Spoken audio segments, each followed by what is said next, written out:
for sale. One sister for sale, one sister for sale, one crying and spying young sister for sale. I'm really not kidding, so who'll start the bidding?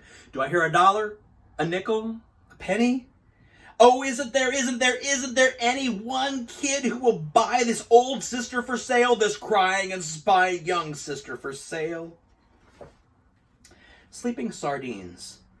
I'm tired of eating just beans, says I, so I opened a can of sardines. But they started to squeak. Hey, we're trying to sleep. We were snuggled up tight till you let in the light. You big silly sap, let us finish our nap. Now close up the lid. So that's what I did. Will somebody please pass the beans? 1 inch tall. If you were only 1 inch tall, you'd ride a worm to school. The teardrop of a crying ant would be your swimming pool.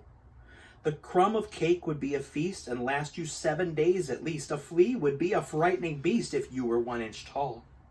If you were only 1 inch tall, you'd walk beneath the door, and it would take about a month to get down to the store.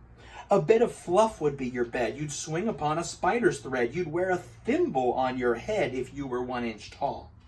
You'd surf across the kitchen sink upon a stick of gum. You couldn't hug your mama, you just have to hug her thumb. You'd run from people's feet in fright. To move a pen would take all night. This poem took 14 years to write, 'cause I'm just 1 inch tall. Enter this deserted house, but please walk softly as you do. Frogs dwell here and crickets too. Ain't no ceiling, only blue. Jays dwell here and sunbeams too. Floors are flowers, take a few. Ferns grow here and daisies too. Whoosh, swoosh, to wit, to woo. Bats dwell here and hoot owls too. Ha ha, hee hee, hoo hoo. Gnomes dwell here and goblins too. And my child, I thought you knew, I dwell here, and so do you. Sick. I cannot go to school today, said little Peggy Ann McKay. I have the measles and the mumps, a gash, a rash, and purple bumps. My mouth is wet, my throat is dry. I'm going blind in my right eye. My tonsils are as big as rocks. I've counted 16 chicken pox, and there's one more, that's 17. And don't you think my face looks green? My leg is cut, my eyes are blue. It might be instamatic flu. I cough and sneeze and gasp and choke. I'm certain my left leg is broke. My hip hurts when I move my chin. My belly button's caving in. My back is wrenched. My ankle's sprained. My appendix pains each time it rains. My nose is cold. My toes are numb. I have a sliver in my thumb. My neck is stiff. My voice is weak. I hardly whisper when I speak. My tongue is filling up my mouth. I think my hair is falling out. My elbows bent. My spine ain't straight. My temperature is 108. My brain is shrunk. I cannot hear. There is a hole inside my ear. I have a hangnail and my heart is... What? What's that? What's that you say? You say today is Saturday? Goodbye, I'm going out to play. Upstairs. There's a family of wrens who live upstairs. Upstairs, upstairs, upstairs, inside my hat. All cozy in my hair, my hair, my hair. I've moved a dozen times and still they're there. I'd like to get away from them, but where? This hat just isn't big enough to share. But now I see you're bored and you don't care about the wrens who live inside my hair, my hair, my hair. The garden. Old man Simon planted a diamond, grew himself a garden of the likes of none. Sprouts all growin', comin' up glowin', fruit of jewels all shinin' in the sun. Colors of the rainbow, see the sun shine and rain grow. Sapphires and rubies on ivory vines, grapes of jade just ripening in the shade, just ready for the squeezing into the green jade wine. Pure gold corn there, blowing in the warm air. Old crow nibbling on the amethyst seeds. In between the diamonds, old man Simon crawls about pulling out platinum weeds. Pink pearl berries, all you can carry. Put 'em in a bushel and haul 'em into town. Up in the tree, there's opal nuts and gold pears. Hurry quick, grab a a stick and shake some down. Take a silver tater, emerald tomato, fresh plump coral melons hanging in reach. Old man Simon, digging in his diamond, stops and rests and dreams about one real peach. Jumping rope. This started out as a jumping rope. You'd probably think that I'm a dope, but this started out as a jumping rope. And now I fear there is no hope, but this started out as a jumping rope. Who? Who can kick a football from here to Afghanistan? I can! Who fought tigers in the street while all the policemen ran and hid? I did! Who will fly and have X-ray eyes and be known as the man no bullet can kill? I will! Who can sit still and tell lies all night? I might.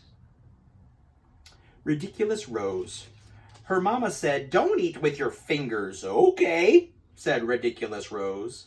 So she ate with her toes. Where the sidewalk ends. There is a place where the sidewalk ends and before the street begins, and there the grass grows soft and white, and there the sun burns crimson bright, and there the moonbird rests from his flight to cool in the peppermint wind. Let us leave this place where the smoke blows black, and the dark street winds and bends.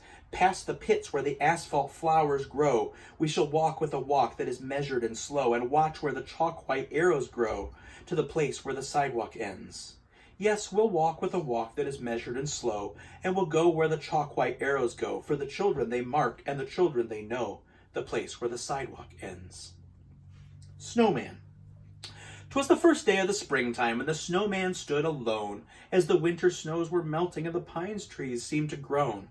"Ah, you poor, sad, smiling snowman, you'll be melting by and by," said the snowman. "What a pity! For I'd like to see July. Yes, I'd like to see July, and please don't ask me why, but yes, I'd like to. Yes, I'd like to. Oh, I'd like to see July." Chirped a robin just arriving. "Seasons come and seasons go, and the greatest ice must crumble when its flowers time to grow. And as one thing is beginning, so another thing must die. And there's never been a snowman who has ever seen July. No, they never see July, no matter how hard they try. No, they never, never, never see July." But the snowman sniffed his carrot nose and said, "At least I'll try." And he bravely smiled his frosty smile and blinked his coal-black eye, and there he stood and faced the sun, a-blazing from the sky.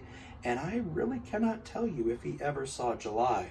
Did he ever see July? You can guess as well as I. If he ever saw July. The crocodile's toothache. The crocodile went to the dentist and sat down in the chair.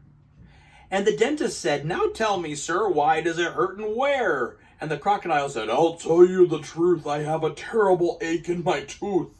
As he opened his jaws so wide, that the dentist he climbed right inside. And the dentist laughed, "Ooh, isn't this fun?" As he pulled the teeth out one by one. So the crocodile cried, "You're hurting me so, please put down your pliers and let me go." But the dentist just laughed with a ho ho ho, and he said, "I still have 12 to go." Oops, that's the wrong one, I confess, but what's one crocodile's tooth, more or less?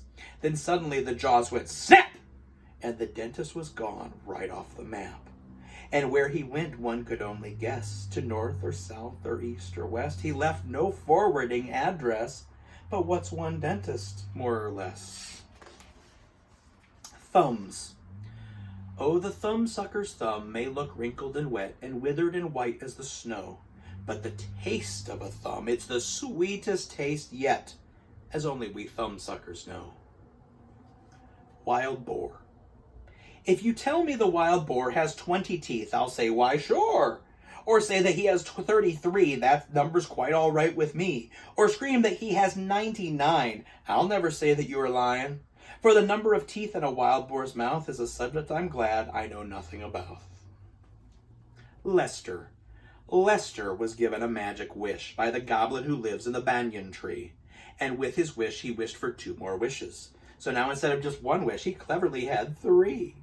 And with each one of these, he simply wished for 3 more wishes, which gave him 3 old wishes plus 9 new. And with each of these 12, he slyly wished for 3 more wishes, which added up to 46, or is it 52? Well, anyway, he used each wish to wish for wishes till he had 5,007,018,034.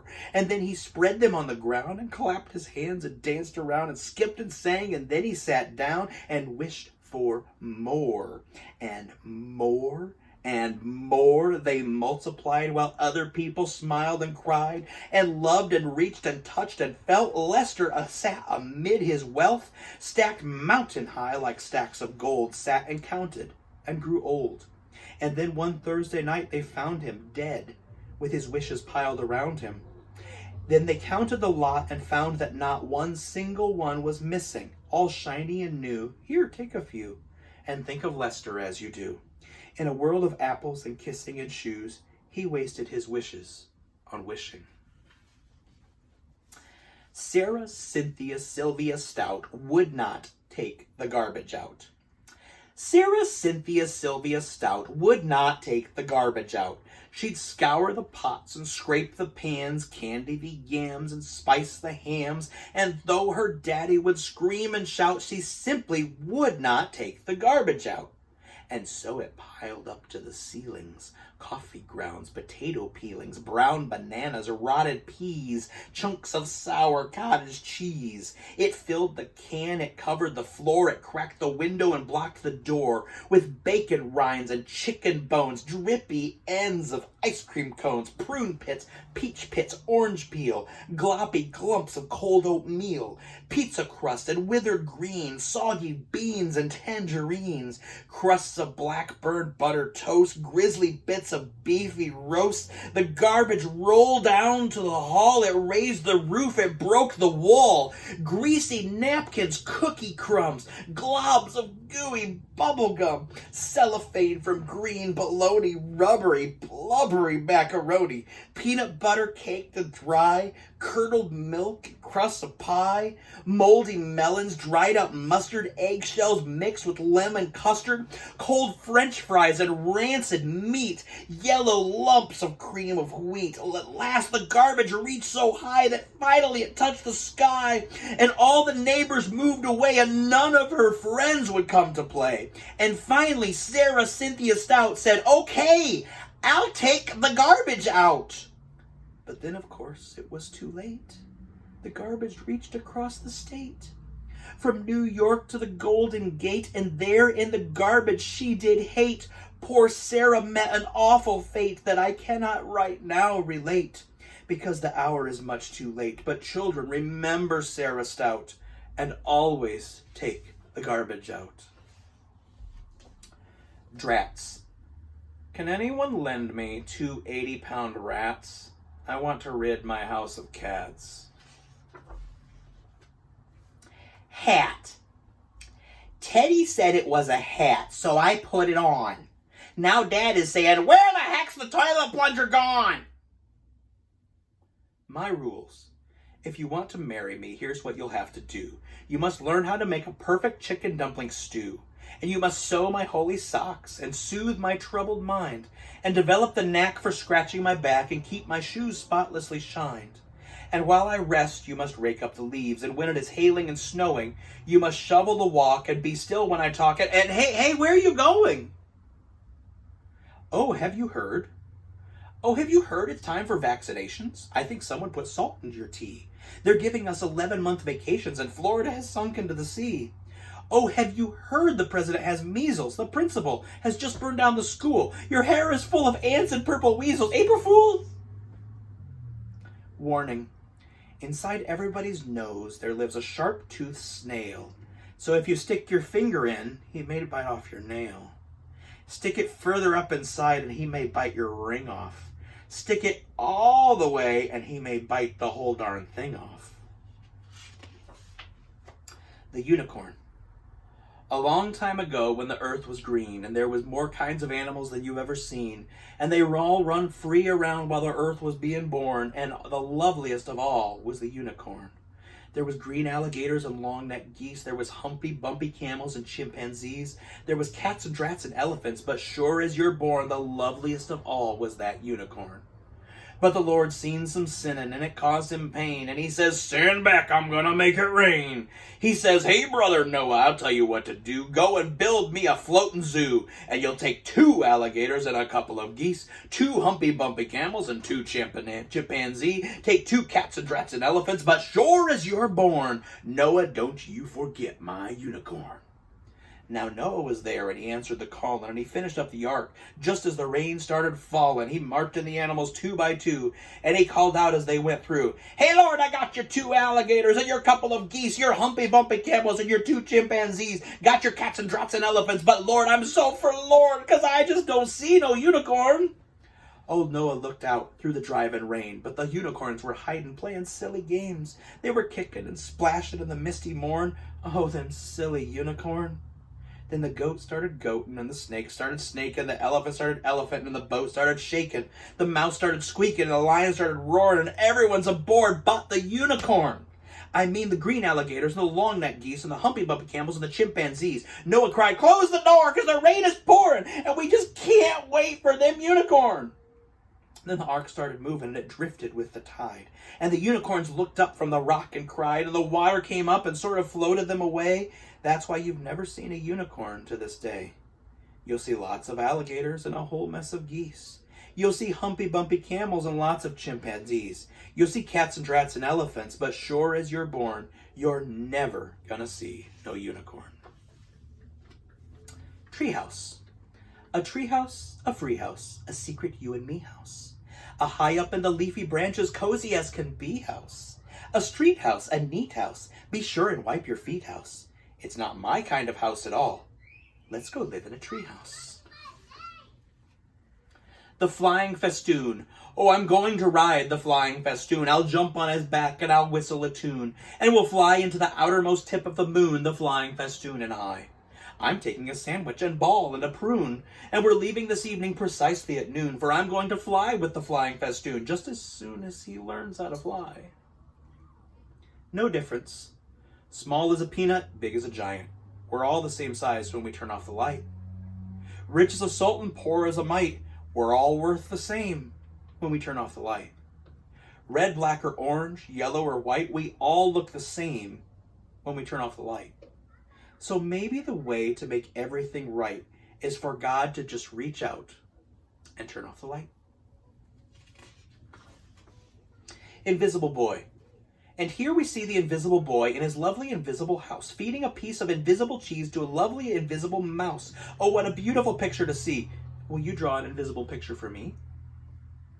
Tight hat. I tried to tip my hat to Miss McGaffrey. I never should have put it on so tight, 'cause it wouldn't come off my head, and my neck got stretched instead. That's what you get for trying to be polite. Peanut butter sandwich. I'll sing you a poem of a silly young kid who played with the world at the end of a string, but he only loved one single thing, and that was just a peanut butter sandwich. His scepter and his royal gowns, his regal throne and golden crowns were brown and sticky from the mounds and drippings from each peanut butter sandwich. His subjects were all silly fools, for he had passed a royal rule that all they could learn in school was how to make a peanut butter sandwich. He would not eat his sovereign steak. He scorned his soup and kingly cake and told his courtly cook to bake an extra sticky peanut butter sandwich. And then one day he took a bite and started chewing with delight, but found his mouth was stuck quite tight from that last bite of peanut butter sandwich. His brother pulled, his sister pried, the wizard pushed, his mother cried, "My boy's committed suicide from eating his last peanut butter sandwich." The dentist came and the royal doc, the royal plumber banged and knocked, but still those jaws stayed tightly locked on that darn peanut butter sandwich. The carpenter, he tried with pliers, the telephone man, he tried with wires, the firemen, they tried with fire, but couldn't melt that peanut butter sandwich.